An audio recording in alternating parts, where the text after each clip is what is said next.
Okay, everybody. So we're obviously gonna have some stragglers. We usually do on Monday. We switched to 5:30 a couple weeks ago. People were used to opening at 6.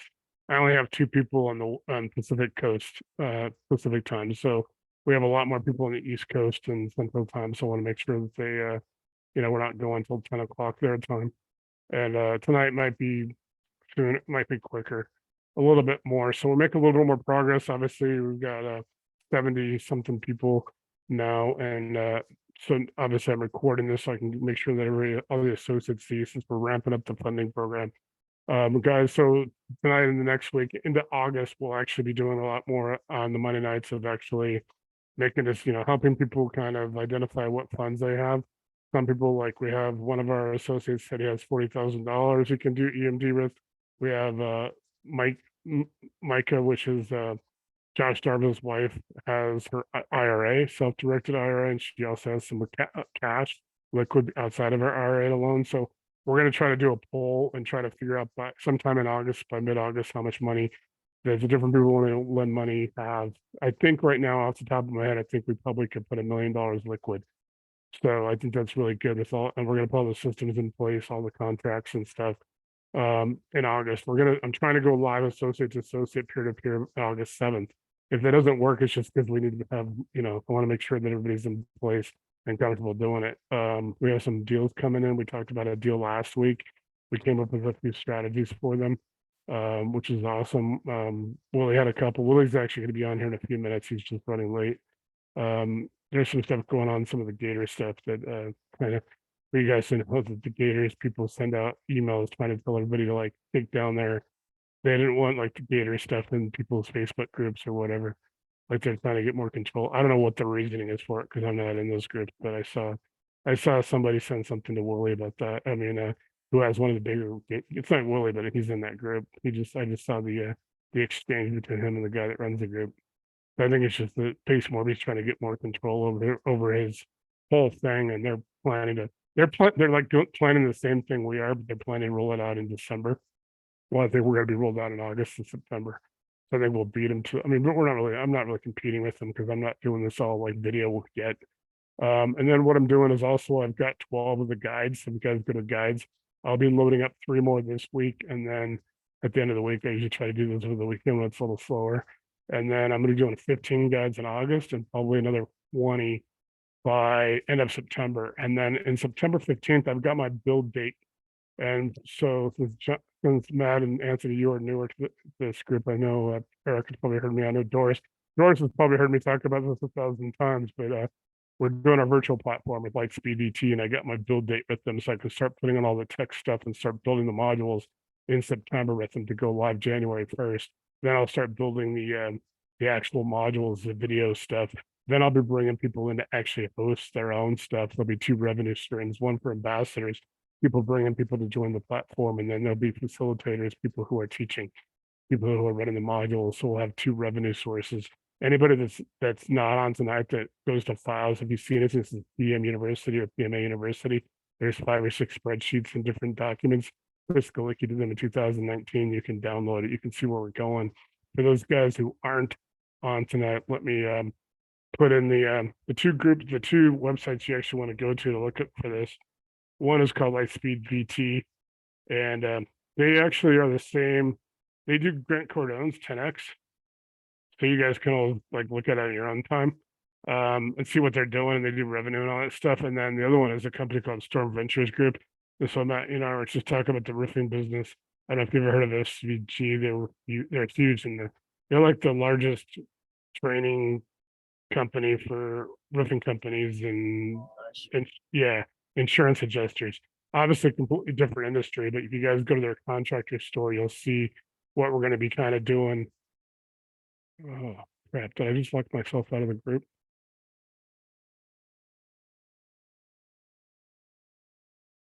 Okay, I'm back. I just accidentally. Okay, so Storm Ventures Group is a great company that basically does a lot of training for the roofing industry, storm industry, insurance adjusters, and I was paying about $1,000 a month. So they're going to be our backbone for our program, which is going to be launching in January. Everybody that's associate now will get a beta tested and get it for life. The people that come in to be our EMD gap program, which I'm only going to basically do $100 subscription for the first 1,000 if they sign up by the end of the year. By the time we're ready, they'll get it for life. I mean, not for life, but for 3 months, for 90 days after that, to test it out. Then they'll have a discount option. I think Chris was pricing it like being a la carte, where people could sign up for a track, like they could do a whole wholesaling track. Matt, they could do your whole strategy you're going to talk about tonight. Willie just came on. He's got zero gravity. He's got some other programs.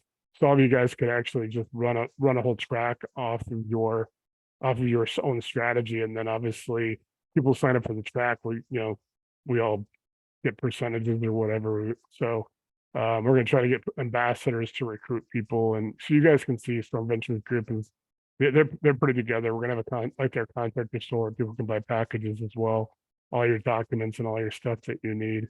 So that's pretty sophisticated as far as what we're going to be doing. So that's going to be January. And for some reason, I just keep.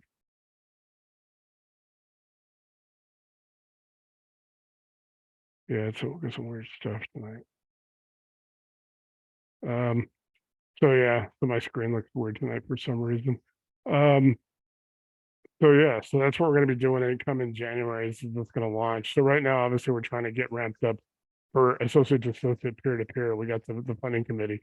Obviously, Erica and Willie are going to be on it, as well as Simi, Josh, not Josh, Justin, and Gabe, and Ari. Ari was on last week. I don't know if Ari will be on tonight. So we have one more opening, and I think maybe you might be a good fit for it, Matt. So the funding committee is kind of like the people that actually will run these meetings, will run the EMD group, be the moderators, and basically host, talk to people. And then we obviously have 20, we have about 20 associates who lend money with the funding committee, and you don't have to let me know tonight. Let me know in the next couple of weeks. But the whole idea is there's 7 people that make up that, so it's kind of like you can have a majority vote. It's kind of the people that can kind of make sure that all the deals are being structured right, and people are. We want to do a safe space. We don't want people to come in and get deals ripped apart if they're not. If somebody from the public, obviously if they're in the associate program like you guys all are, and you're doing the Wednesday nights, you're going to get a lot of education, a lot of interaction, a lot of human resource talent from our own associates. But if somebody's coming from the outside, eventually with the EMD program, we don't want them to come in and feel like their deal is going to get shredded. And we want people to, get their deal, get a little help. Maybe there's a different strategy. Like last week, we had a couple different strategies. You were helpful in that, as so is Ari, helping that guy, Dave, came in, who was a guest. Dave's actually going to join this week. Trying to structure a deal for him. We gave him 2 or 3 additional strategies besides what he was trying to do. He was over ARV. His ARV was going to be about 73%. So they came up with a couple of different ideas for him. And then because he doesn't have a contract, we were also recommending, hey, can we get one of these guys to go back with him and maybe restructure the offer since it's not under contract? And if it's not under contract, can we go back and try to get it, somehow maybe get it under air, get the ARV list, and get his get it, and make the seller happy by maybe come up with some kind of incentive, even like a back end incentive or something. I've seen some of those recently where people will like, well, obviously the big companies like Open Door and stuff like that are advertising, they'll actually do that once they sell the house. They'll actually give another percentage back to the seller after they fix it and sell it, and they have it in their contract. Unfortunately, I'm not able to see their contract. They're very, but I hear them advertise that a lot. 3 or 4 of the companies, Open Door, I forget what the other ones are. There's a couple of different ones that basically, they're all over. Hey, if you want an offer, we'll give you an offer. When we sell your house, we'll give you a little bit, we'll give you some more money. So we need to, the whole idea of this group on Monday is being able to put together, basically help people get their deal funded, or then whether it's we have EMD gap and transaction within the group. Simi's got some ability to help. He's got that great show program. It basically allows to show $1 million. Basically his guy deposits with his lawyer. It's his own lawyer. His lawyer basically certifies as he has it. It's not going to the title company, so it's not like typical EMD. Basically, you're still going to have money there to do it, but it should help it get to the closing table, and then we can backstop it. So then we can have the people to backstop whatever we, if it's $1 million, obviously, so the guy applies to the closing, make sure, because it's not really real money. I mean, it is, but it's not going to the title. So we want to, and that's a different program, obviously. So anybody that has programs, we also ask you guys to put together like a tear sheet for the program in the EMD group and the associate group. Associates will always get a little bit of a break. Should always get a little bit of a break. You guys know them. I mean, they're all, everybody here is all friends. You know, after a while, I mean, hell, Boris has been here since January, serving those doors, things like that. So that helps a lot. So you guys get to know each other. But when we do this EMD group, so what it is, it's going to be that other group I joined. I'm trying not to let people in right now. It's just hard. I want to try to get people in. We want to do onboarding. So you guys see me posting the onboarding things. We'll onboard every Monday, 3 o'clock my time. And you guys will have to sign up for the registration. It's just like everybody else, but it's an ongoing thing. Once you sign up, you're in. They just, because I can't really separate or bring you guys in. If you guys want to come in and help post it and talk to people, you know, you can start making them feel welcome. Hey, this is going to be a good group for you and all that stuff. We are, like I said, we're just doing like $100 subscription, just, you know, basically to join it.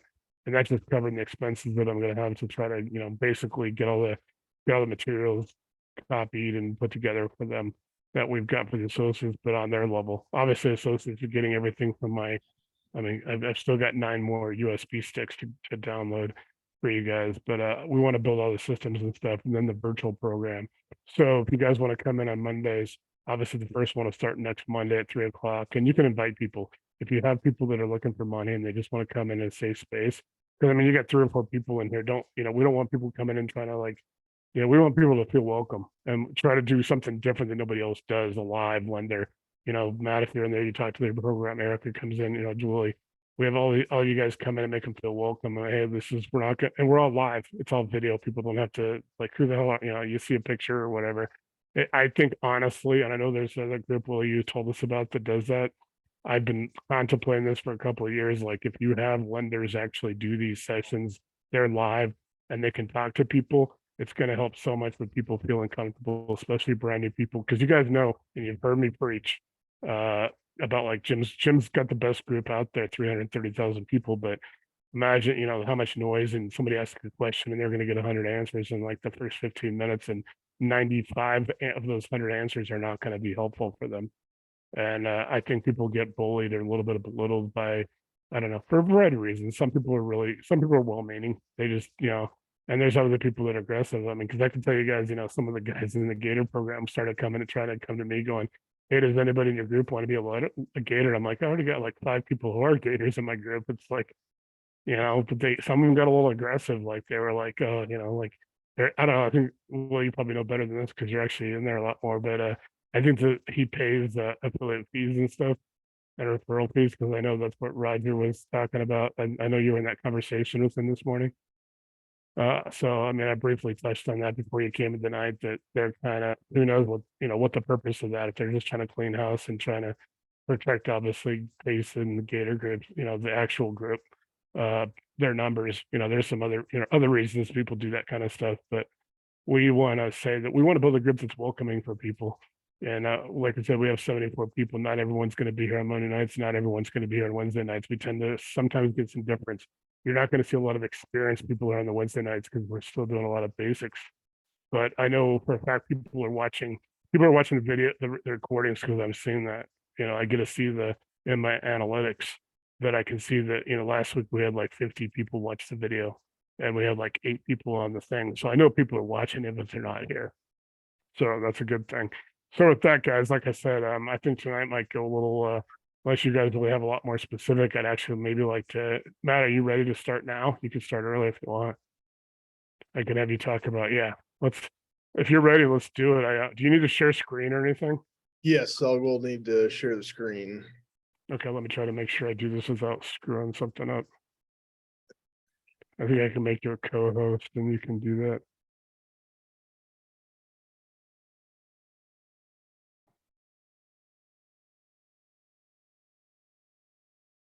Okay. I think you can co-host. I think with co-hosting, I think you can share a screen. So if you're able to do that, that works. If not, then we'll try to figure something else out. And then Chris is here. Cool. Well, hey, Chris, what's up?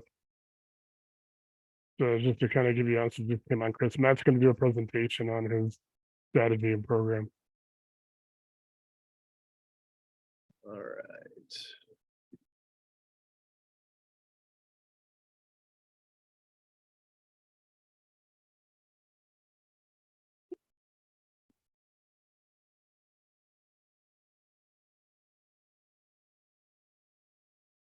Make sure everybody can see.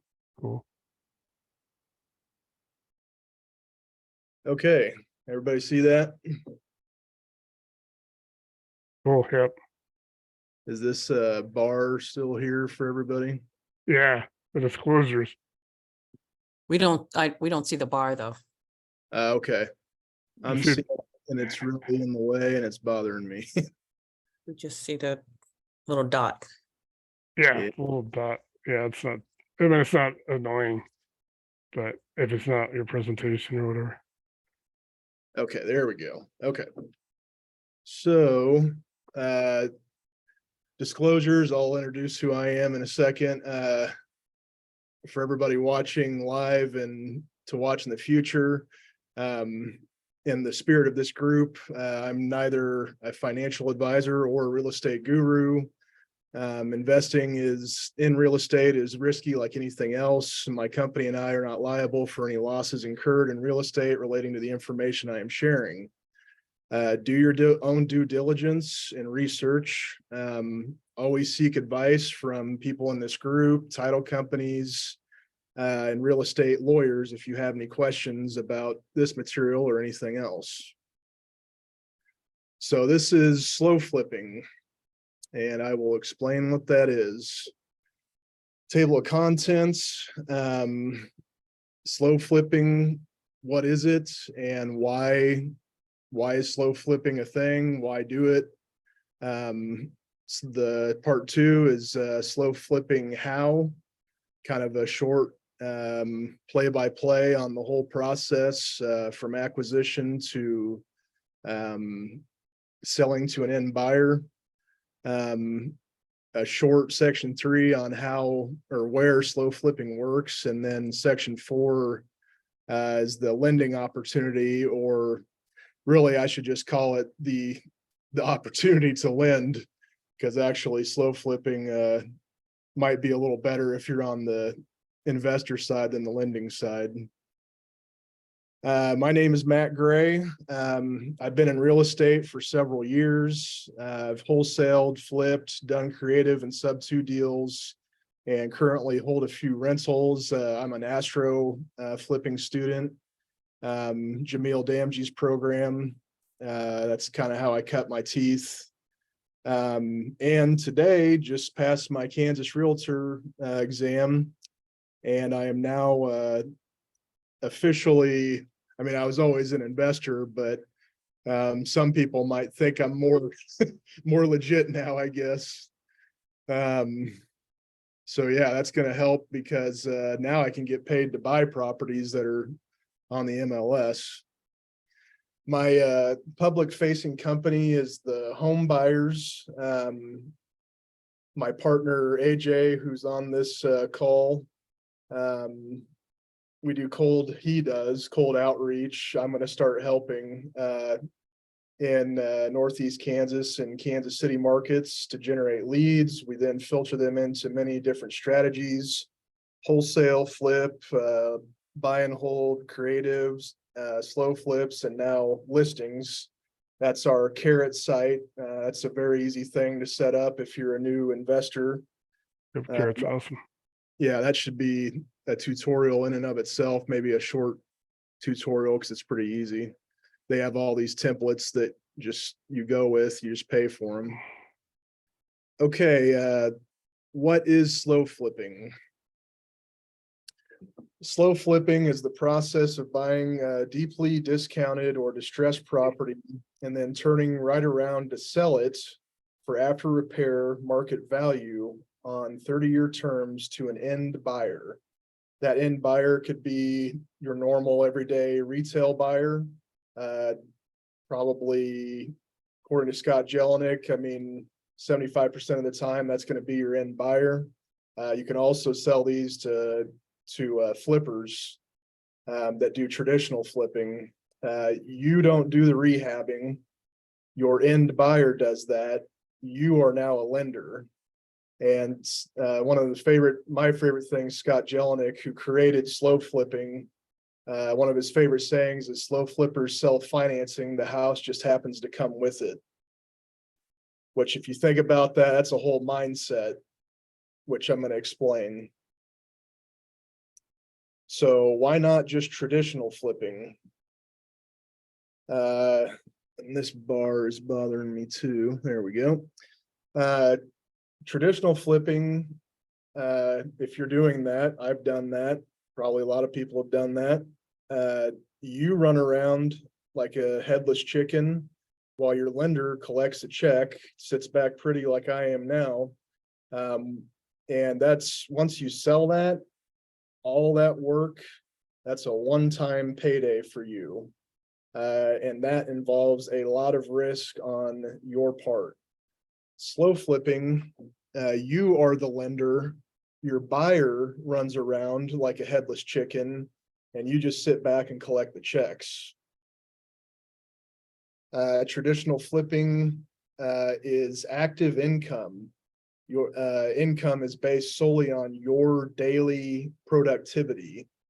And ability to scale, ability to capitalize your profits to do more deals, which also bleeds into slow flipping. But traditional flipping is your work, or you're paying for somebody else to traditionally rehab a house that you sell for market value. Slow flipping is passive income. The buyer's doing all that work, and you're getting passive income based on their productivity, monthly checks. And why not just traditional rentals? Slow flipping kind of sounds like a rental game. Traditional rentals, you charge market rent. If you have financing, which most people do, you cash flow. I mean, $200 to $300 a month is a decent cash flow on a traditional rental.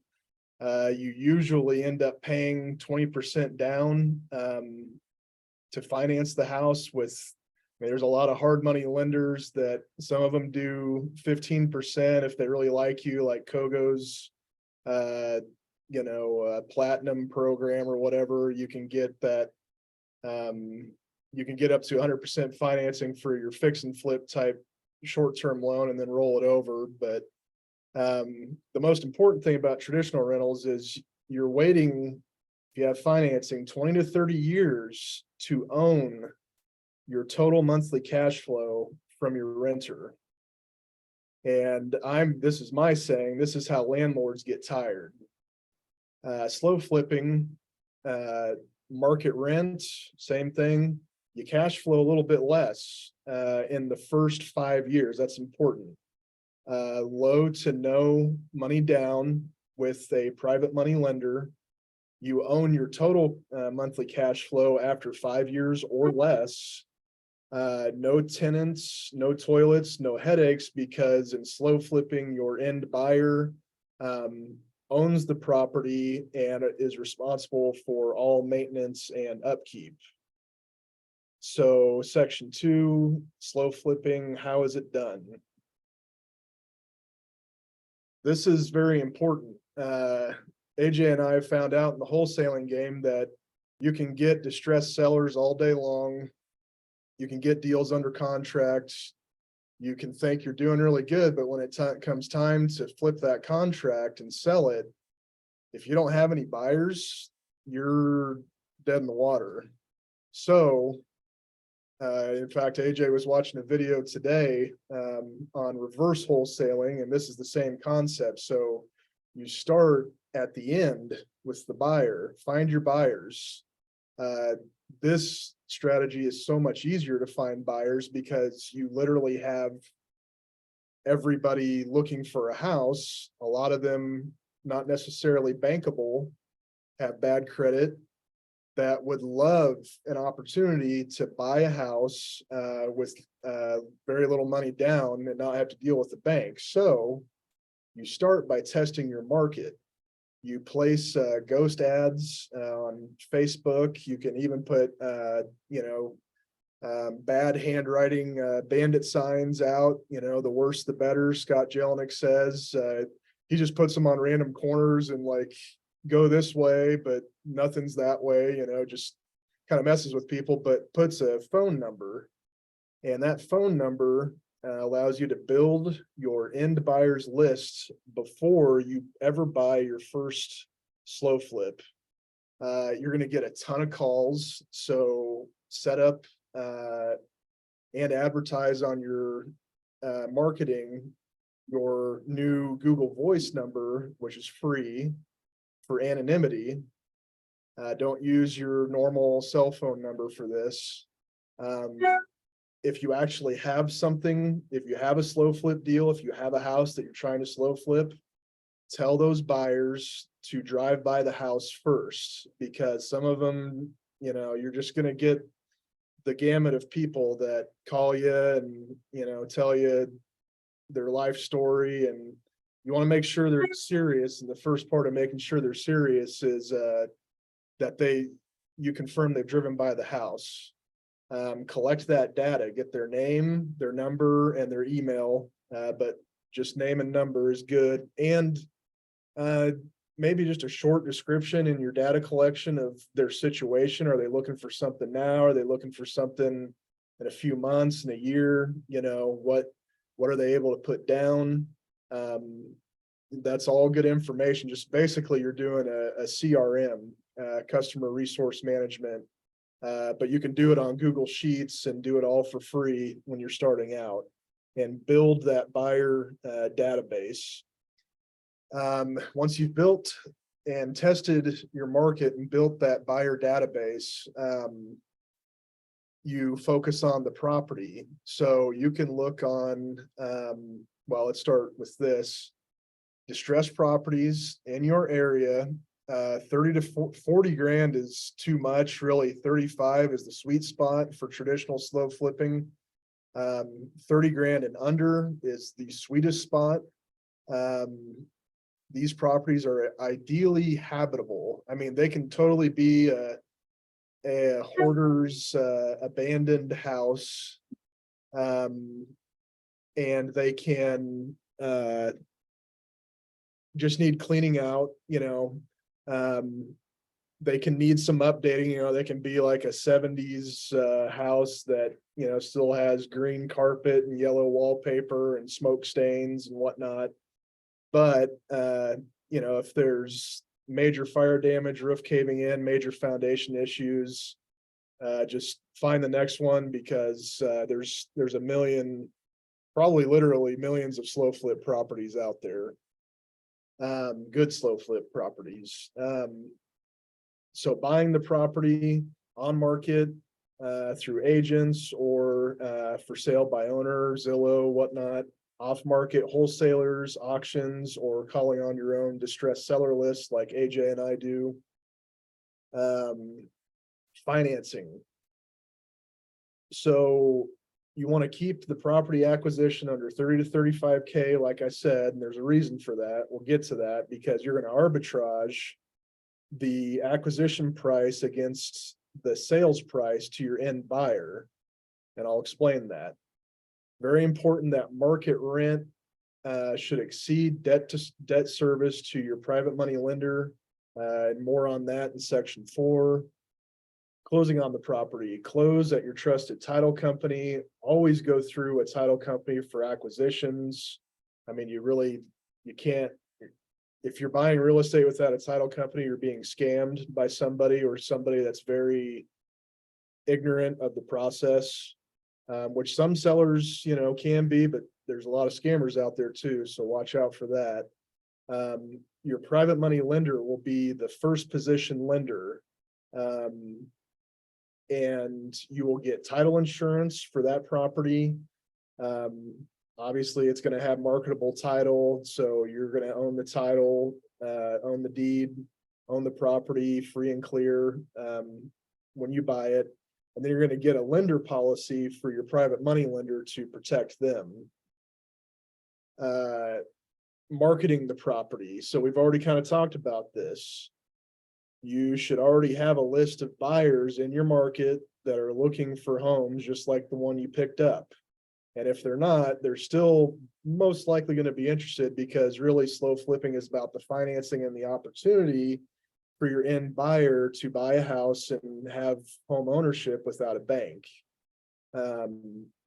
Now, if for some reason a buyer doesn't materialize from your first list, do a live listing on Facebook, or if you're a realtor or have a realtor you don't mind paying, you can list these on the MLS. There's nothing wrong with that. In fact, in this market, you would be surprised. We have been surprised on how much money, AJ told me the other day, we ought to, if we do a MLS listing with Slow Flips, you could just do, what you think you could get for the property, above and beyond as a cash out, just a 30-day close, and you don't own the property anymore, but you made 30 grand, bought it for 30, selling it for 60, same property, you didn't do anything, maybe cleaned it out.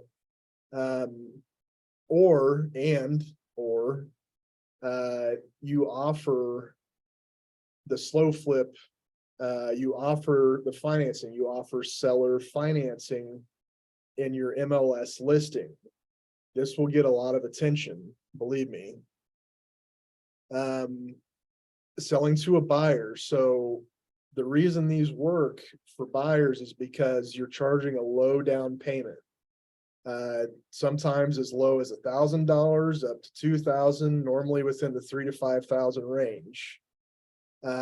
Very important that you charge market rent. Market rent's gone up everywhere, so this should be pretty easy. If you're in a market with lower market rent, you just got to adjust your numbers. So the first buyer that can put up either an earnest money deposit or the down payment gets the house. Scott Jelinek said this is very important because it gets you out of any liability for equal housing or any Dodd-Frank liability. The buyer contract. So how these are done is contract for deed. In other states, I'm drawing a blank on what they're called in other states, land contract, or lease option. Both are pretty much equally as good. Lease option probably protects you as a Slow Flip seller a little bit more because it literally says lease in the heading of the contract, and it's going to have lease terms. Your contract for deed, there's probably a little bit more state by state in when you're in, buyer pays the down payment, starts making payments, they have some equitable interest, and that can go wonky sometimes, as Scott has said. But both are perfectly viable and legal, and contract for deed's been around forever, so is lease option.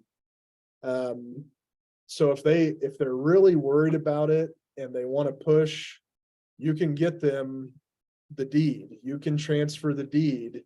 I'll talk about that more later. It's going to cost them more though. Get local real estate legal advice, and make sure, very important, that you're in landlord friendly states. So on the contract, you're going to have an addendum that is buyer disclosures and acknowledgements. The buyer understands the house will need work, because inevitably it will. It'll need cleaned up. It'll need new blinds. It'll need painting. It'll need carpet. It'll need a bathroom update. It'll need a kitchen update. That's all typical for Slow Flips. The buyer understands they are responsible for all of that and the ongoing maintenance, mowing the yard, calling the plumber when the toilet stops up, and the utilities, of course. Buyer understands they will need to obtain a homeowner's insurance policy for replacement value. That's also very important. And really, you need to be listed as an additional insured on that policy. And the buyer understands that they pay the taxes on that property, and they can pay it monthly, or they can pay biannually or annually, whatever you agree to. Lease option, you're probably responsible for the taxes. Contract for deed, you can definitely have them pay for taxes. Disclosures continued, buyer understands, if they don't pay for 60 days without communication of what's going on, you know, they just fall off the face of the earth. They can and will be evicted. In the contract for deed and lease option scenario, they have to be foreclosed on in a wrap mortgage. That kind of gets into judicial versus non-judicial foreclosure states, which I'm not going to go into. Get all disclosures in writing in an addendum, like I said, for the strategy of your choosing. Have the buyer initial each item and then sign the whole addendum at the end, in addition to the purchase contracts or the lease option. Close the transaction. We don't close the title. I didn't understand this at first, but Scott Jelinek, if we close a title, we're doubling our closing costs, because you got the acquisition side, and then you'll have the seller, your side, to sell it again to the end buyer. So you're going to save on closing costs. Have them sign a contract for deed or lease option plus the addendum. Close in your office or a public place with a conference table. Most libraries have places that you can use for free. That scared me. Yeah. Take pictures of your clients smiling when they have signed. Buy one of those big real estate keys that said home sweet home, or I chose this one, or whatever the keys say, but get those pictures, very important, because those pictures, as you build those and frame them and put them on the wall in your office or wherever you're closing, if you don't have an office and you just go into the library, make a Shutterfly book of all those pictures and show your clients. That totally builds trust.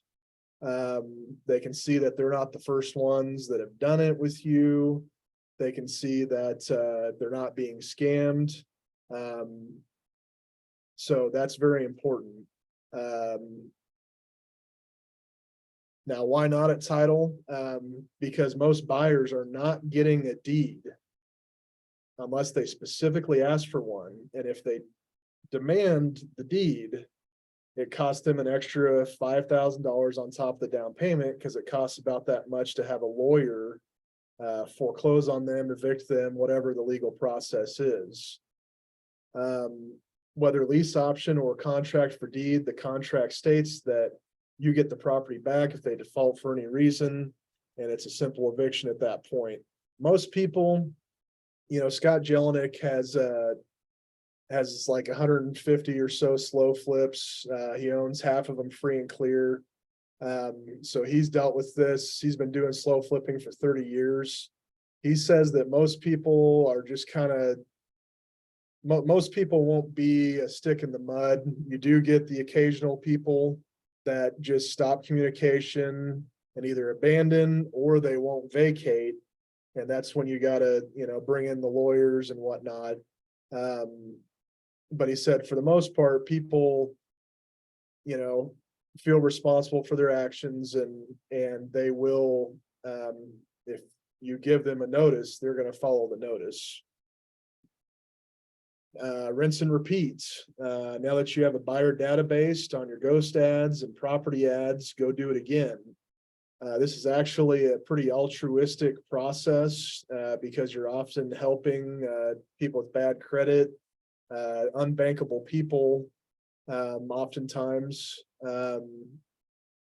So network with agents, wholesalers, buyers, and sellers. Talk to people. TTP, Brent Daniels.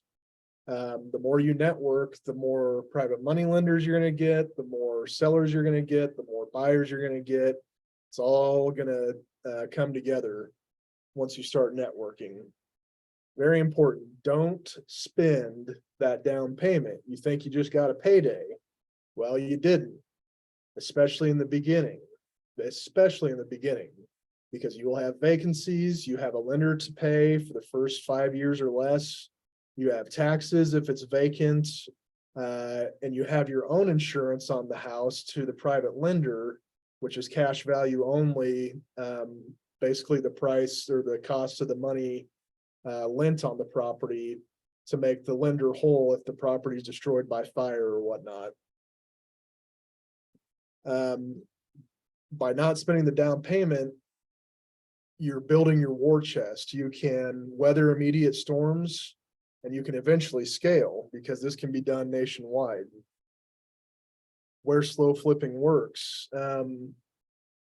For beginners with little capital, cities with 100,000 plus populations are good, so you can mitigate the vacancy potential.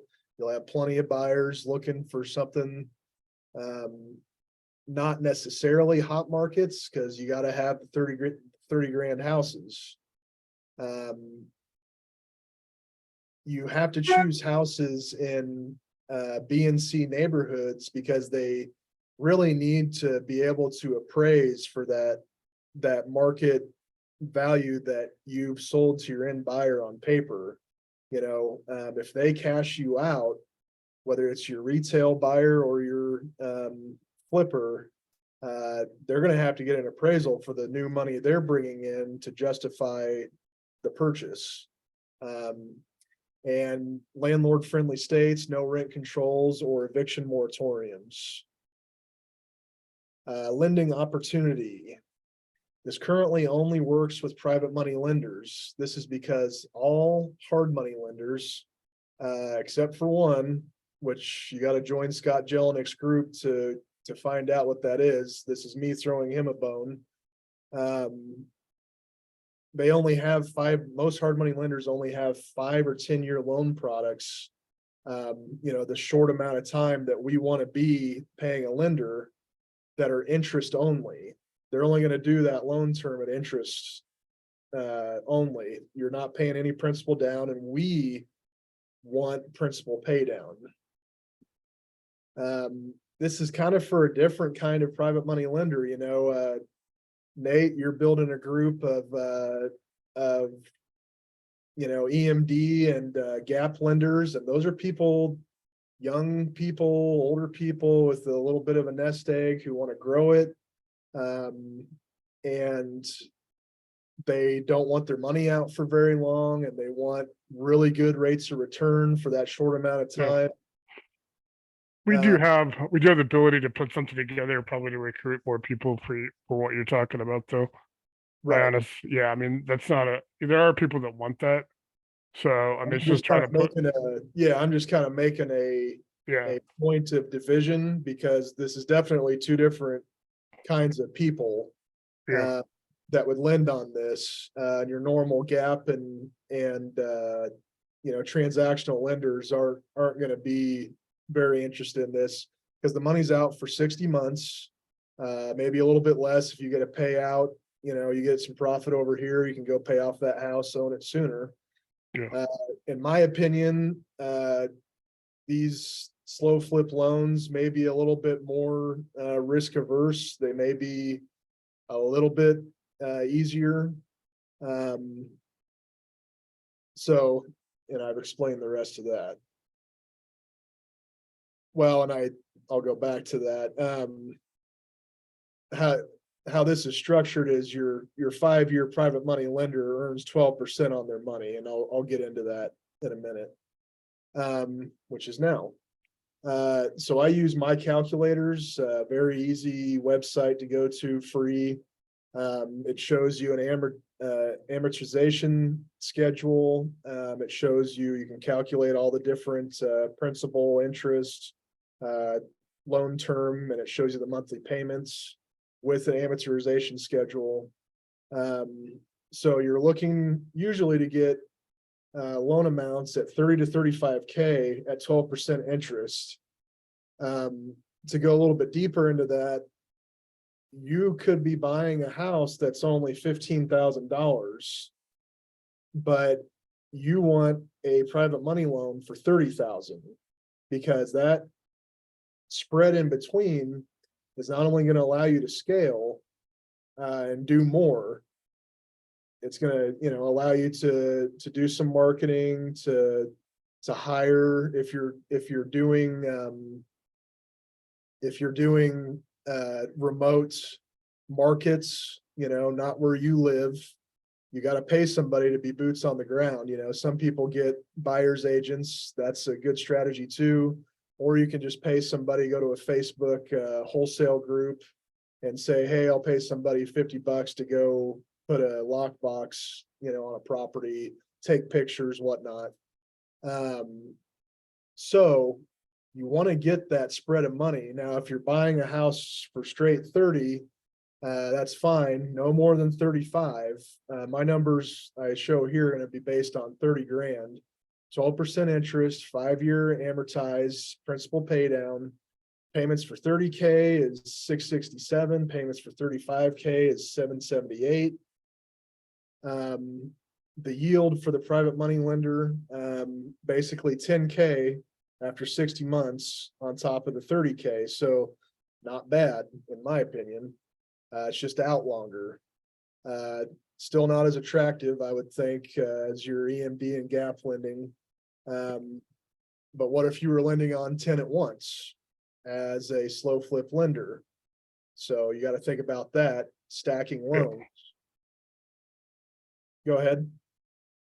No, exactly. That's perfect for this. I mean, there are a lot of people that are really interested in this. So, and I think even I'm some just of trying our, to play devil's advocate and kind of see all sides. I'm not trying to no, because I think there's some people already that even are thinking EMD and gap, and maybe as they do EMD and gap, they build their nest egg, they build a little bit more than they could actually jump into this, or go into this. There's just some another other, strategy. yeah, you get two straight, you get your faster money and then you get your steady money over time. And there's a lot of options. So no, I like it. I like it. I think it's something we can definitely produce. We can try to even bring more people in for this as well. Because there are people I've talked to who, and I think there's some more traditional people. And I also think, Matt, another thing I think, and I know I want to just scratch for a second. Everybody, I put the 2 links in there, and I don't know if you've been a privy. Obviously, Jim Ingersoll and Benson from Privy are doing a presentation on Thursday on Privy. And I think with Privy, you can find a lot of these houses because you could actually go in there and you can actually target, and Benson can show people how to set it up so they can go in and target. And there is actually on and off market properties, and you can go in there and find the targeted areas where you can set the pricing, where you can go in there and you can go, hey, I'm looking for this in Indianapolis, or I'm looking for this in Chicago. I mean, you're going to find a lot of houses that are on the, obviously Chicago's got some D and some you don't know if you want D, but I mean, you're going to get in some, You just want to make sure there's no, rent controls and yeah. that's But I think another- I think if we should take advantage of the Privy thing and then study this and then stay in contact with Matt. Obviously, he'll be in the group, so you guys Privy's can, awesome. I love yeah. Privy. Yeah. So Great. while you guys are taking advantage of that, go to the thing on Thursday, because I think honestly, we can find people that will be willing to do 30, 40, 30, 35,000, they don't have that much out. And like you said, they could scale and do like 10 if they had like a IRA or something, they can loan out and do like 10. And Yeah, and it shows you, they're at the bottom. If they're loaning 300K on 10 slow flips, they're gonna make 100K on those 10 loans. yeah, So and it's actually aggressive, but it's not, the time horizon's a little bit, no, and I get it. We'll get it. We'll get it. We'll develop for both of it. So I think we can put something together for this. But no, I like it. And then I'll open it up. I mean, obviously, had a couple other things I was going to point out at the end. Oh, while I'm doing this, I'm sorry to cut in. One of the things is for everybody who's watching, Matt mentioned like deed, and he mentioned wraps and lease options. I do have those in the guides section, and they're in there now. Some of those documents that you need for those agreements and those contracts are what's going to be added this week. So everything that Matt is talking about, it's all good timing. that's awesome that you did that, but I would recommend taking that to your local title company, just having them do it, because there's different little tweaks for every state. Yeah. Well, I do it basically, like I said, it's a guide. It's basically, if you have a basic understanding, you still need to use title company, whatever, and have them do it. But at least people have an understanding of what you have to, all the guides and all the documents are that you can use them, but you can also just take them to your lawyers, and some of them are lawyered up. I have some of them already lawyered up for different, most of them, a lot of them you can use in a lot of situations. But yeah, so I do have the documents, I do have the guides. Like I said, everything is just a starting point for everybody learning that this, and people who aren't as experienced as a lot of people that are in the group right now are really experienced. So obviously, so you guys will understand it. But yeah, go ahead, Matt. I'm sorry for I just Yeah, had to that's okay. yeah. So I'm almost done here. We kind of talked about this, the risk tolerance. My opinion, not a financial advisor. I think this is a little lower risk. Gap funding, flipping traditionally is a little more risky because you're depending on your. I mean, it's kind of the same thing for slow flip, but at least you're not dumping a bunch of money into the actual rehab yourself. So know your risk tolerance if you're a lender. Okay, so your loan with the end buyer. So that 30 grand house, you're going to turn around. You want to get a house that you can sell for 90. Scott Jelinik's favorite number is like 89.9. On a 30-year amortized. So those payments, basically, if you look at this, this is about $100 more than what you're paying the lender for the first 5 years until you pay off the lender. This is about $100 more. Also important, usury laws apply to owner occupants, so you really can't charge more than 10-11% for these. But if you're selling to investors who are signing in an LLC, usury laws don't apply. You can charge a little bit more interest.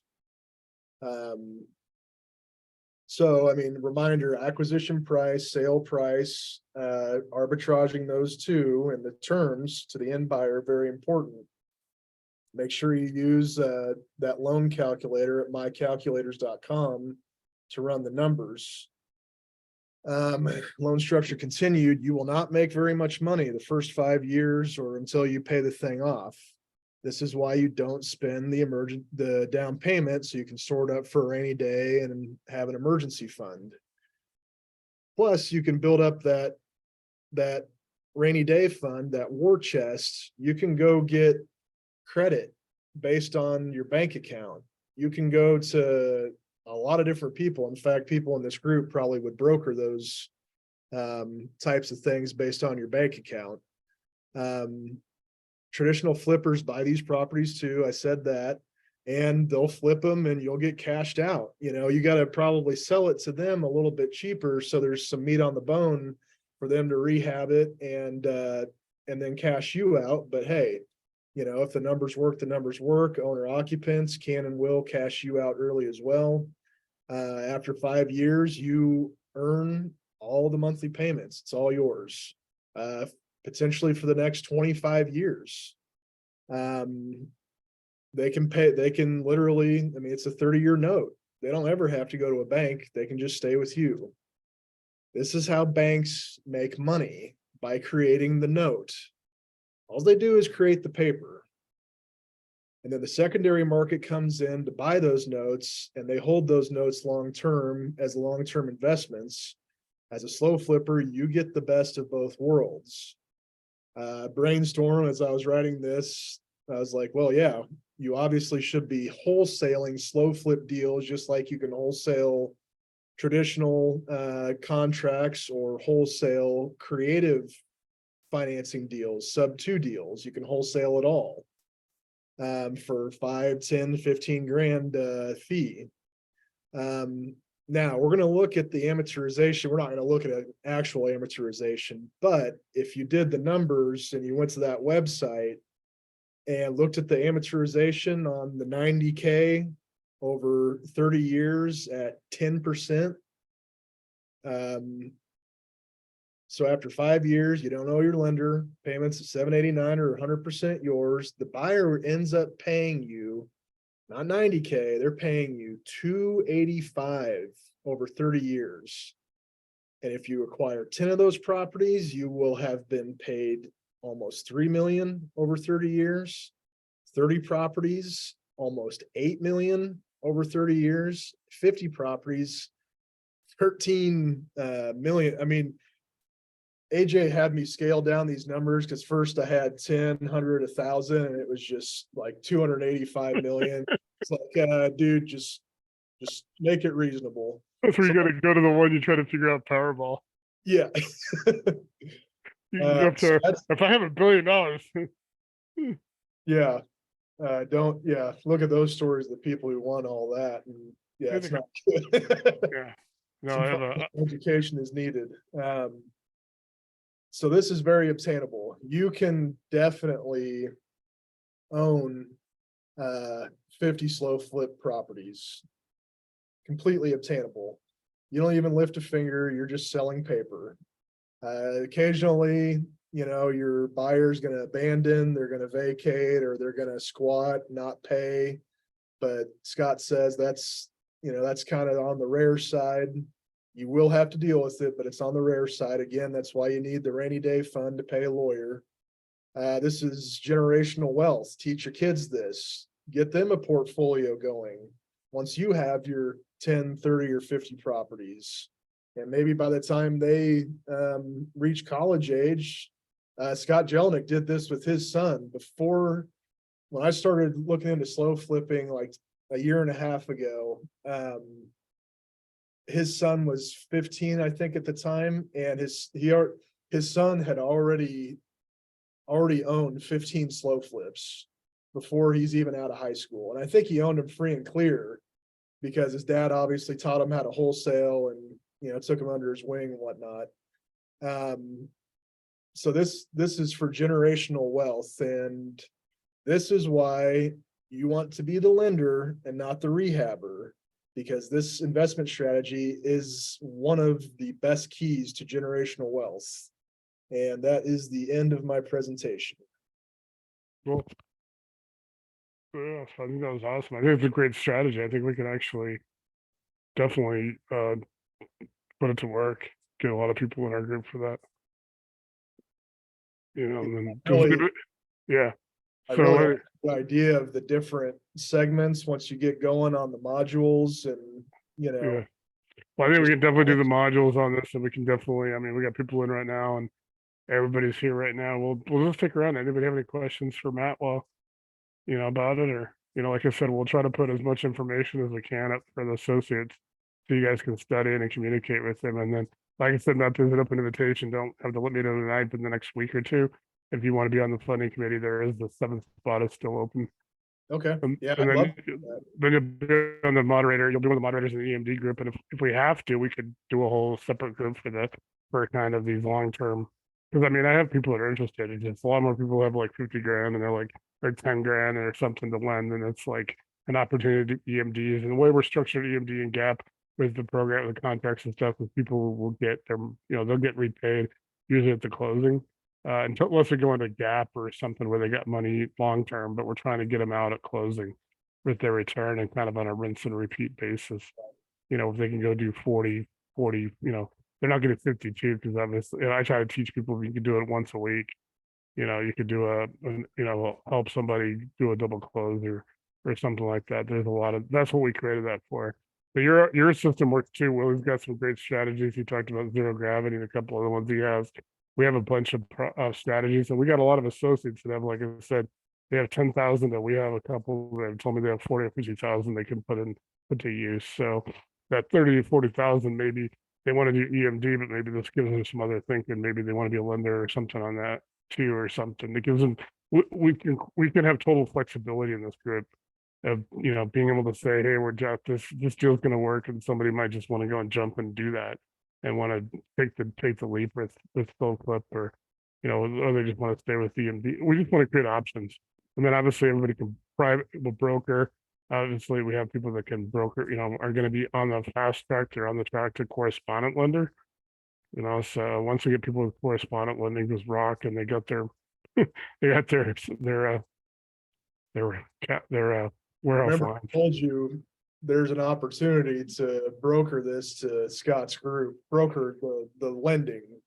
Yeah, we can do that too. I mean, like I said, yeah, I mean, just have to make the introduction, and we can, once we get people up and running. I mean, the next couple weeks are going to be pretty much for Wednesday, and on Wednesday, starting next Wednesday, on the Wednesdays this week, I'm going to do one more I've got the agenda already. Next week, I'm actually gonna go and do a presentation on brokers for the people who want to broker. Then I'm doing a presentation on the processes of how lenders make decisions. We're talking the Kogos and the Visios and how they make, and then I'm gonna make sure that in August, everybody gets a thorough of the different paperwork that we have. So people can start choosing which paperwork they're gonna need and we can match it.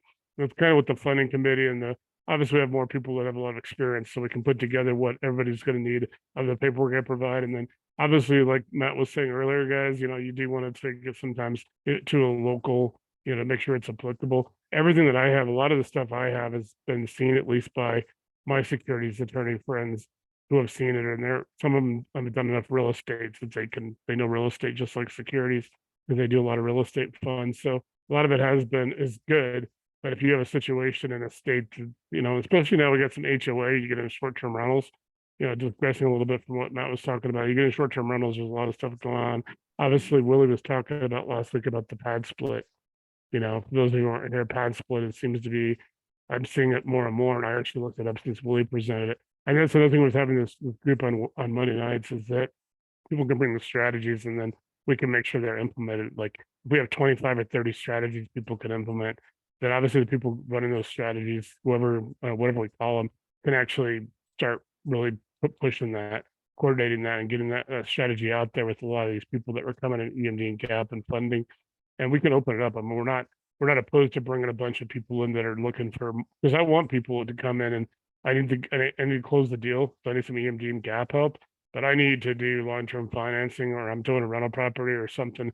We still have all the avenues for brokering money and lending money besides just obviously the EMD and GAP. It just seems that right now is what I'm seeing universally across all the groups that I'm in, especially Jim's group. We're talking about, everybody's talking about EMD and GAP, and I want to get people, I think with Privy and using the resources we have, I think people can get away. They don't need wholesalers as much. They don't need skip traces. They definitely don't, really need skip traces if they go to Privy, because they're getting the contact information. Benson provides how to get, he was showing people how to use Privy for comps now. And I think we have too much resources where I think people can build this whole thing and they can make themselves a lot more money, and they don't have to depend on a lot of outside vendors and resources. Just put the money to the essential ones that are, because it's really, you're maximizing your time. And that there's a saying, guys, that you can always make more money, but you can never get your time back. But you can get a little bit of time back by just being more efficient. And I think that's what we're trying to do, is just create efficiency and create the processes and systems where people can, a lot of these people are still have 9 to 5, or they have their other business or whatever. They're going to school, or like, you said, Scott, case with his 15-year-old son, everybody has commitments and everybody has things they want to do, personal time and things like that. I want to build a whole virtual system that people could log in at 3 o'clock in the morning and watch like 10 modules. If they're, doing the graveyard shift or something, they could watch it on the graveyard shift when their classes aren't there. A couple of graveyard shifts I've had in the past. Why pudding? Yeah.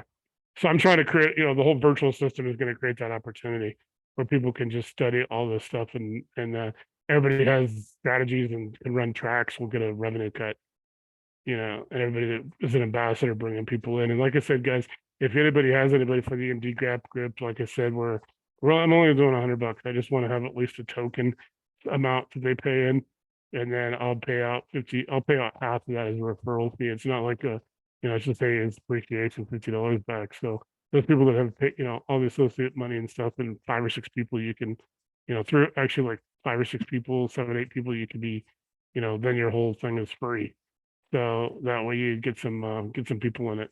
And we're going to open up to like 1,000 people. I mean, literally, I want to have that many people when I do the virtual program, because then I could tell light speed when we flip the switch, we got 1,000 people. And that's going to help a lot. That's going to get that next 10 to 12,000, and that's where the revenue is going to come. And that's when the company, we'll have a company that handles it. They'll basically do the revenue share. Here goes the facilitators, here goes the ambassadors, and you can double dip, so you can bring people to it, and you can also be a facilitator and run a track. I'm going to have a couple of securities attorneys running tracks, things like that. So they'll be going through people on how to do Regulation D and how to do Regulation A, raising capital. How to not have the SEC and the FBI show up at your house. They always say that's the line from Billions. You guys ever watch Billions when the attorney's like, the big badass Wall Street attorney that Bobby Axelrod has, which actually he's playing a big role this year because Bobby Axelrod is back. Um, so the actor, because the actor's wife died, so that's why he stepped away from the show for 2 seasons, the lead actor and stuff, and now he's back because he's kind of dealt with us. I don't know if his wife died of COVID or something, but it was during COVID. The actor was also in Band of Brothers. So that's what the lawyer tells him. He said, you're paying me $2,500 to keep those guys in the blue windbreakers from coming to your office. So I don't have a whole lot more unless you guys want to talk about anything you guys got going on or observations, or if you got questions for Matt. And then obviously AJ's on that, so his partner. And like I said, guys, also we do have a rule, and I know some people are new. We do kind of say, hey, you can have a spouse, or if you have a business partner, bring them on. It's 2 for 1. We don't charge any extras. You guys heard from Mika, Josh's wife, and Mika's got money. She's got cash, and she's got a SDR IRA. Ari's setting up his guy Tyler is going to come on and do a whole presentation on IRAs and how to convert them to self-directed so they can lend. So we're going to use all these resources to get this money. And who knows, maybe somebody with a self-directed IRA can lend on your slow flips, Matt. And we get somebody in there that, some of these people we can recruit. Because we got a lot of people coming to me. And I'm like, dude, if I could get a lot of people in this, we could do, people have more so than just EMD and GAP. They can do all kinds of things. And then, we can get people then to the Visios and stuff for the longer term deals. Obviously, Willie and Erica, you both are with Rock and all that stuff. Rock has put up some cool stuff over the weekend just in their newsletters. And if everybody wants to get really good updates, Rock is really awesome at putting out information. They're putting a lot of stuff. So I think it's rock360.com and rockfinancialsolutions.com. And if you sign up for their newsletter, they got a lot of good. I think this weekend I saw 3 different things, and I saw a couple programs they came out with. They also did, of course, back off from their ground up new construction with no income verification. They think that everybody Are you knows talking about rock.biz, or are you talking about, I saw there's another rock, ROC. ROC 360, ROC Capital, Rock Right. Capital, which came out of 2 guys that were senior vice presidents at Deutsche Bank. I don't know if I'm ever saying that right, Deutsche or Deutsche, whatever it is. They came out of Deutsche after the housing crisis in 2009. They've lent out $8 billion. So these guys, pretty much they're doing that correspondence program. Well, Willie's broken from Erica's with Rock as well. They have a correspondence program. They're working with Civic and Kogo on it. And, they're going to have credit lines, 7 million, 10 million, 25 million. So anybody that wants to get in with them to be a correspondence lender should sign up to be a broker. Because once they get that relationship, and they convert you, man, if you can loan out 10, 20, if you can loan out $25 million, you're making some nice money on the spread, but you're helping a lot of people. And you have ability. So yeah, so that's what this whole group is really kind of blowing up. And then Wednesday nights, it's just all education. So this week I'll be doing one more, just the agenda that's been for week 3. I'm going to suspend 4, 5, and 6, and 7 because I've got to go through basically all the stuff, all the forms and all that stuff to get everybody up to speed, and then we'll restart that. And I'll have to consolidate about 12 weeks into 8 to finish up by Thanksgiving. And then guys, since I know Tuesdays is kind of like, you guys see me post a lot on Saturdays and Sundays. Tuesdays kind of like my day off because I do that hot sauce business. So I'll be doing that tomorrow. I will be able to post, and you guys will see me post but I'm on my phone. I want to have my laptop with me. So one of my friends has a food truck now, so we're going to be doing a lot of stuff with his food truck, which is huge. So that gives me a lot of. He's got 4 restaurants and bars he wants to put my stuff in. So that's kind of just to wrap up what I'm doing tomorrow. Wednesday will be at 5:30 again, and then obviously we're doing onboarding. You do have to sign up for if you want to come on and welcome people and be like a host committee. You do have to just sign up with that link. Don't sign up. Don't just come on the Zoom because you won't get in. So you got to sign up on that registration link, but you don't have to sign up once. And then you can I'll make sure you guys get it if you're in there. So that'll be at 3:00 my time every Monday. We'll do we'll do an onboarding. And then basically about an hour before we start this, we'll end it. And that'll be just to welcome people, kind of talk to people, we'll introduce people. the people that are going to be like a funding committee, you know, if we have one person, two people, whoever can make it, everybody's busy. I know that. So eventually, you know, we'll be able to get people on board, kind of tell them what we're going to be doing with that. We're trying to get obviously more people to the associate group and the EMD group. But like I said, Scott, Matt, we can build the whole thing around snow flips. I mean, I think it's phenomenal and kind of incorporated in total different strategies because we got maybe 20 strategies that work. You know, we can present everything where people can come to us and they can get a lot of different ways to go with things. They can come in, they got a deal, they got a potential opportunity. They might walk away from a session of 4 or 5 ways to do it. Yep. And that's what we're kind of about. We don't want to, we're not going to be like, just we're focused on this. And if you don't do it, So I do have a question about that. When you start bringing more people in, I think you're gonna have to do breakout rooms because it's gonna get too noisy. Like even with that guy, Dave and Ari, you know, just going back and forth and back and forth. and I have battles with Ari. I've had him for a couple of years. So Yeah, I talked to Ari today. Ari's awesome. He knows what he's doing, but he's like, but yeah. still, that's gonna happen regardless, because that needed to be said. So And that's the thing is all the funding committee people will be able to work that out so you guys can initiate the breakout room. If you start, something goes a different direction, invite that person in a breakout room. And then we can continue almost the nice the agenda. process of like, Yeah. you know, here's some marketing materials from your group, Nate, in this general call. And then you can post in those materials. If anybody's got a deal, we've got this person, this person, this person, this person ready to take you to a breakout room and talk about it, you know? Yeah, and that's exactly what I envision. It's really just having the control, especially like even in the EMD gap, the people that are moderators are going to be the funding committee. We also have some advisors, some people that don't, you know, we have some really good associates that aren't ready to lend money or they don't want to, but they're really solid people and they'll be kind of like advisors, just like off to the side, like, hey, making sure I want people to feel like they can come here and if they're brand new, they're not going to be getting ripped apart. If they're, you know, if the deal's not going to work this way, we can maybe take it this way, or maybe that's when we start, Mentoring too, you know, yeah, associate mentoring. yeah, and doing it in a way that people feel like, hey, you know, these guys are cool. Like you guys saw my post this morning, I think, because sometimes when we turn the recording off, we end up being like super troopers and police academy because we have a lot of, you know, Ari and I had some conversations sometimes that went till after midnight, and it gets to what we call debauchery, and a lot of people are like, I'm going to bed now. And then I think during the show, we're kind of like the A team and the leverage, you know, we're always trying to problem solve. We're trying to help people avoid gurus and scams and all that stuff, and then try to get there on track. And then every once in a while, and you'll laugh, Willie, because I remember a couple weeks ago when I posted it, you posted it. Sometimes we're a little like Chris Hansen because we can call somebody, tell them to have a seat because they're, you know, full of shit or whatever. And they, you know, we want to be able to tell people that, you know, not in the way that Chris Hansen does it. You know, I've watched some of his YouTube when it's like they try to walk out and the SWAT team's at the door. You know, it's like, yeah, it's not good. And I have a good friend of mine who's on the Denver SWAT team.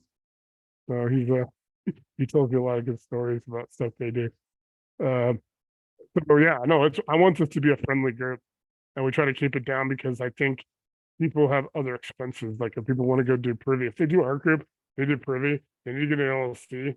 I mean, realistically, they're not paying $10,000 to. I just saw somewhere today where somebody paid like they're on bigger pockets and they're talking about trying to talk their friend out of spending $40,000 and like 3 people came on and you obviously don't know how people's real experiences are, but they came in and said, we didn't get any value from that group. But for 40, I was going to pay 40,000. And you always get that argument. Oh, I paid 100,000 for mine. I'm succeeding. I'm like, great. That's for you. I tell people all the time, and everybody that's on here has heard this to death. Poor Doris has probably heard me tell this story 100 times since January. I went to 23 fix and flip seminars before I went to that Lee Arnold one in 2017 when I got into private money brokering. And I walked out of every one of them going, they don't tell you where to get the money. They'll say you don't need it of your own money. They don't tell me where to get the money, or they're going to upcharge me. And I went to, like I said, I went to Fortune Builders and I went to Renatus. Renatus, I fully expected the ghosts of David Koresh and Jim Jones to walk out, like wanting me to recruit me to the Branch Davidians. I know both those guys have been dead forever, but I was like that, like, dude, serious. And I was already in the business for a couple of years, so I know the crap. I do not like, and they're starting to come back. I just saw one today where Tarek and Christina, whatever her name is, Dale Mooses or whatever from flipping whatever that show is. They're doing them again, and somebody came in and said exactly what the situation is. Oh, they didn't show up. I'm like, do you really think that these people have the time to go to all these seminars that are on TV? You know, it's like, great. I met Scott Yancey once at the Las Vegas airport. He was actually flying out. I was flying in, and I had a connection. And I actually talked to him, the guy from Flipping Vegas. And I told him that. I said, I went to your seminar one time. I said, it's like Zurus or because I know there's Nudge. There's a couple other ones. I think it's Zurus or it's a Z that does his because they gave me a thing at the end of his seminar. Like when I was kind of like, people are dejected, they just sit there like stunned, like, I want to do this, but I don't have the money. Then they come back and then secretly they hand you a thing and say, if you sign this, you have a year to sign up for us. But they don't want people in the room to say, and he's always like, it's always that, hey, I'm going to talk to my manager. If he says it's okay, I'm pretty sure they already talked to their managers.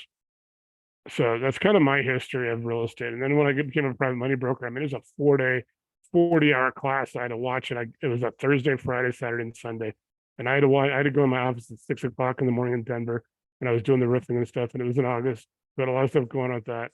It was in Atlanta. So I had to watch it virtually. The good thing about that, at least I was able to do other stuff while I was watching it. But I brokered 250 deals. And then it's like, and everybody sees that deal pop up once in a while from Capital Syndicate or Lee Arnold sends it out, that I did that big $7 million deal. So, and that is, that was my 7th deal. I did that as a family office. I always like to tell people that it was a one-off. It'll probably never happen again. But I got notoriety from it because it was a $7 million deal. So I made $212,000. I probably had about 30 hours on it. So I was thinking about what my hourly on that was. So that was a pretty good deal. But and like I said, I don't really think I hit walls. I started coming up with a solution, and that was I need to get this information, this education, and these resources out to as many people as I can. And I don't want to charge a ton of money for it. My back end is basically the virtual program. And if you guys look at the numbers work. Chris was projecting about 9 million by year 3, and that was before COVID. I think now we can actually probably do that within year 2. And I think we were doing something like a 33% revenue share for all the people that participate. So if we could reach that, we could be paying out 3 million a year. Yeah, that's a pretty good, that's a pretty good chunk of change to a lot of people. That we can get in there. So so I'm pretty excited about that. But yeah, we don't have a whole lot more unless anybody else wants to talk of this, I do have a PDF of that presentation if you want to post it, pin it in the associate group. Which one? The actual presentation. Oh yeah, no, definitely post it in files. Yep. If you have any problems, you can also send it to me and I can send. I think you did send it to me. I had to work on. I literally ended up having my. It took 5 years, but literally filled my exceeded my emails capacity, and then so my emails were bouncing for like a week, and they didn't tell me. I found out from Ari, of course, is the last person you want to have like announced to the world that hey, your emails are bouncing, because Ari's not exactly the most politically correct person, either as a friend or as an associate. You guys have met Ari a few times now. It's like Ari's like, yeah. Quick question, Matt. Is your contact information in the presentation? No, but please feel free to contact me through Facebook. Yeah, or Nate or whatever. Okay. Yeah, I mean he's in the group, so you can put at Matt. Yeah. There's only a couple. There's just Matt Gray and Matt Moreland. So just there's only 2 Matts in there.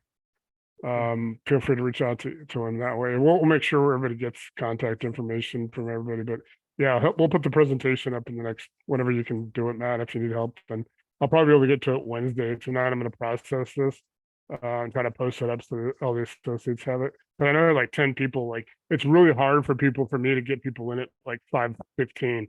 People were like hitting me up. Where's the link? I put the link. I pin it and I post it. You just make sure. And if anybody's watching, guys, it's pinned. Just make sure it says Mondays or Wednesdays. Don't come in on Wednesday on the Monday because that link's not going to work. I try to separate them in that way. And then we're generally not, I'm going to send, I send it to a few people that are still on the fence. And I literally have 20 people that ask me for payment links and they're still out there going, hey, I'm looking at it. This is awesome. I want to do this or something. And I'm trying to get them in before they get where I have to catch them up because I'm really good. I've always been really good about like if somebody joins late, we have people come in and in May or in June after we started in January, but it's getting harder and harder just because of the amount of people. Once we reach a certain number, I can't do that all as much as I try. I mean, I'm always going to try to, if somebody reaches out to me, go, hey, I'm new or I've missed a few weeks, but we're trying to make sure the videos are there. So videos will be in chats. There's a thing called chats. I'm going to try to, I got a few more to catch up on, like 2 or 3, but I'm going to start putting those in chats. Guides is there. Remember, guys, it's just guides. It's like I cut off commenting. Some of that's going to be refined. I've been working on a lot of that stuff over time. So I'll be, if you see something that's glaring, then just keep, email me or something. Hey, guide, it'll say like guide 10, and it'll say like what particular, I make sure there's a header. I can go in there and fix it if there's something wrong. I've been collecting a lot of stuff. And then files. Files has all the documents, all the contracts, all the packs. There'll be about 8 more documents there this week. And then, like we were talking about earlier, just kind of know that you could use them. I mean, a lot of them are lawyered up, they're solid, but you should obviously deal with your lawyer, your realtor, or your, in your title company. Making sure, especially if you get into those states like California and some other states that are really. I want to do slow flips in California or New York, Washington, or I know. And I do have a judicial versus non-judicial map. And I do also have it's just hard to, I may just have to crop it, screenshot and crop it and post it. I'm gonna have to probably do that. It doesn't share. And I do have between Kogo and Vizio, because one can do 46 states, one can do 43. I can also do the same thing, screenshot and crop their maps of the states if you're brokering or if you're working on it. We'll try to get that information out. There's obviously a lot of stuff. We'll try to keep up with all the legal. If you guys know of a state that's passing something or doing something, or you happen to have a state representative brother like I do, who's actually working on a few real estate things right now for next year. I don't think he has the priority on those. So I don't think, he's the speaker, the Carl speaker has like told him what he can, my brother's in his first term. So it's like, he still has, literally everybody's above him that's in the legislature because he's in his first term. But my brother he'll be a ranking member pretty quick because he's already like, Georgetown educated, Cornell educated lawyer and all that. So he's already like on the judiciary committee. They don't let anybody who's in their first term on the judiciary committee. And that's just at the state. I think he's actually on the short list for like the attorney general is going to be term limited the next election and all that. So, and I told everybody the story about how I just my parents went to his house for the Denver Nuggets the night they won the championship on that Monday back in June. And the governor of Colorado was at my brother's house watching the game. It's like my parents sat with the governor, and he was there in blue jeans and like he wasn't dressed like the governor, but he did have like the 3 SUVs and the Colorado State Patrol's Secret Service looking guys that protect him. So yeah, too. Yeah, I mean he's cool. Then he had to go do the press. Hey, don't burn the city down because we won the championship. All that. So yeah, guys, I think tonight was productive. I appreciate it, Matt. That's a really good strategy. And like I said, Willie, we definitely need to do something on the couple things you're doing where you can just present it and that way, and then we'll go around we'll try to go on the group and get everybody that's got some kind of that deal where people can get more in depth. We'll make sure we got all the resources for those strategies.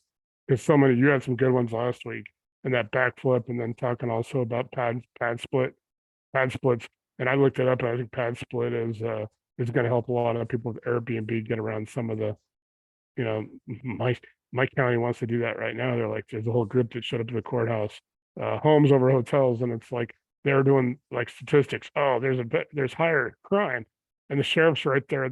We don't see any crime difference in short. Did you guys go and bother to talk to the sheriff, who, by the way, is sitting like 3 people from you? I was like, I really wish I was there because I would have pointed. The good thing is a friend of mine was the sheriff like 20 years ago, like a good friend. Like, we actually went to, to have beers together once in a while when he was sheriff. Problem is he was the sheriff of the county when Columbine happened, and he was the sheriff at Columbine. And he made a few mistakes there, obviously, and he kind of decided not to run again after that. But I was friends with the sheriff at the time.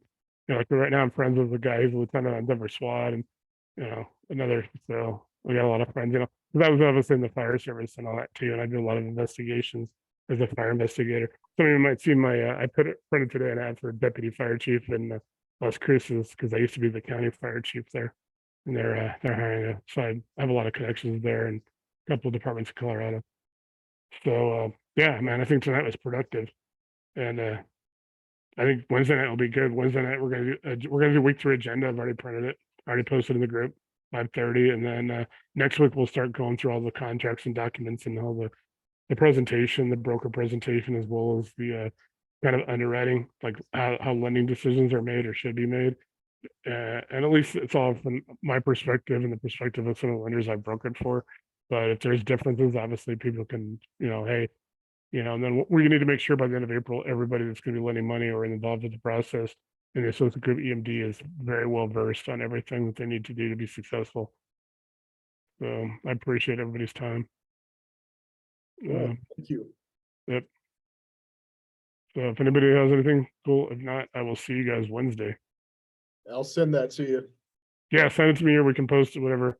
I might be able to post it tonight if you get it to me tonight, because it'll take me about an hour to post it. It takes about 30, 45 minutes Right. for Zoom to process, and then it'll take about 30 to 45 minutes for YouTube to convert it. And I don't usually I don't usually put a lot of tags in there. If I'm gonna do a public one, I'm gonna I take more time, put tags. I just basically just make it private, unlisted, and I just send it so you guys can watch it. A few guests will see it. I'm kind of like over like posting stuff like because I don't really want to post these in public. I'm still doing YouTube videos publicly, but I'm kind of backing off of those. And I need to start making some for the hot sauce stuff, which I got Reaper Scorpion, by the way. It's 27-10 on the heat scale. It's like Oppenheimer. You should just know it. You should just call it Oppenheimer. All right. Thank you, Matt. All right. Thanks, guys. Appreciate it, Doris. And AJ, nice to meet you. Yeah, dude. Willie, talk to you guys later, Matt. Appreciate it. Yeah, get it to me, then I'll try to post it tonight. If I get it from you by about 9 o'clock my time, I'll have it up tonight. Okay, I can send it to you now. So I Oh, will. no problem. Yeah, no problem. I'll be yep. Do it now. I'll get it up, and then that way people can review it, and I'll have the YouTube. And I might even, try to find a way even to put it in that so they can stop it. Right. Yeah. But sometimes that doesn't work. Yeah. I'm still good. Like a couple weeks, I'm gonna make this wall either black or I'm gonna make it like black with red, so like the crimson red stands out. Yeah, I need to have it I changed. like the fake backgrounds because I don't have to worry about. I try to do those, and like there's a couple of good ones. Well, Willie has Mr. Furley, if you noticed, from Three's Company. He's the world's greatest landlord. And then Ari has the Muppets, which 3 years ago when Ari logged in one night, I about fell out of my chair because it's Ari's personality is like animal and Oscar. For me, I've got a couple of because I used to do a lot of photography. I used to do a lot of stuff so I'm just trying to set this up so I have a little bit better space. So I'm gonna make this like crimson red with jet black, and Cool. it'll stand out. It's just I've been talking about it. I just need to do it.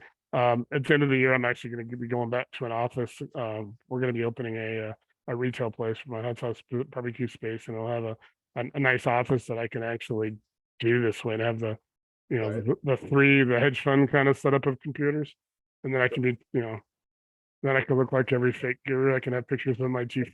Excited to set that up. I can have my Learjet on the wall, my pictures of my Lambo and pictures of my Ferrari, and